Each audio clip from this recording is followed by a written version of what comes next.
college game. What's your mindset going into it? To be honest, I really don't think about it. If you think about it being your last one, you might do something differently, and that's something that I don't really do. So I try and approach every single game the same. What do you think you've been able to show in your last season in terms of for NFL scouts? Well, I'm pretty durable. I've taken a lot of reps here, a lot of starts. I'm hoping to try and show my versatility, just because I've been at center the whole time here. So hopefully in a postseason game, I can play a little bit at guard and just show that I can be an inside guy, not just a center. Really, just those two things. I really think that NFL teams are really looking for. Have you accepted an invite to one of those games yet? Yeah, the East-West track.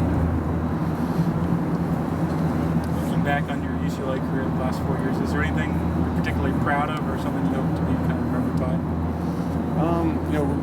Really my goal here was just to set up this offense and this offensive line for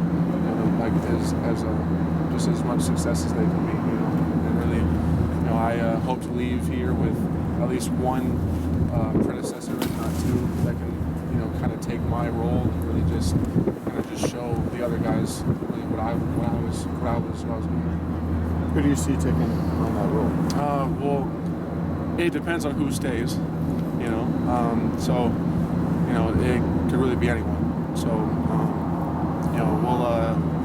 we'll kind of see after the bowl game, I guess. Coach Morrow was saying that after the USC game, it was Josh who picked him up as opposed to the other way around. What have you seen from the way he's reacted to that game? It wasn't his best game, so you really want to see a guy bounce back from that, and I feel like he has. There's certain characteristics of a good player and a competitive player, and he has all those characteristics. So I really am not worried about him at all. How does Kaimi fit in with the team and from this kind of social standpoint? Oh, he's the man. Seriously, everyone knows him. Everyone respects him. He isn't just a kicker. He's definitely a teammate. He's definitely part of the team. Everyone respects him. So, he's the greatest kicker in college football. So, it kind of was sad that he didn't get the Pac-12 accolades that he deserves. But at the same time, you can't win all of them. So, really, I'm just really happy for him. What's the status of the offensive line right now with guys being out? And how do you get over that for this bowl game? Really, we just have to be efficient. We just have to get the job done with what we have. Every single day it changes, it seems. So it's just something that we got to adapt to. And just looking at the past couple practices that we've had, I feel like we've done a pretty good job. Christian is doing a really good job, and as soon as Kenny Lacy comes back, we'll just have kind of a shootout for that position. Did you talk to Freddie Blueberry before he left? Did you know he was going to leave? No. I really tried to be as close as I could with him, but at the same time, he's kind of distanced himself just a little bit. I feel like he was a little homesick, so little things like that. And if you're not happy at a place, you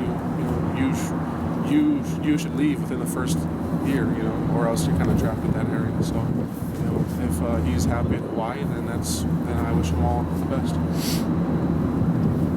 kind of keep motivation up for a bowl game where you're playing a team that may not be the fanciest of matchup in 5 and 17. Well, just playing Nebraska and just what that team stands for, just that alone will, just kind of push us and give us the motivation that we need. So I really don't feel like we're going to be, flat. How much have you gotten into watching film their defense? A little bit, still we're still doing self-scout. We watched a little bit this morning before practice, but nothing much. And we're still 2 or 3 weeks out.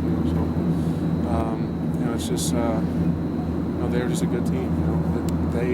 They look on film like not a 5 and 17. So, it's not like their record's gonna dictate how we're gonna play.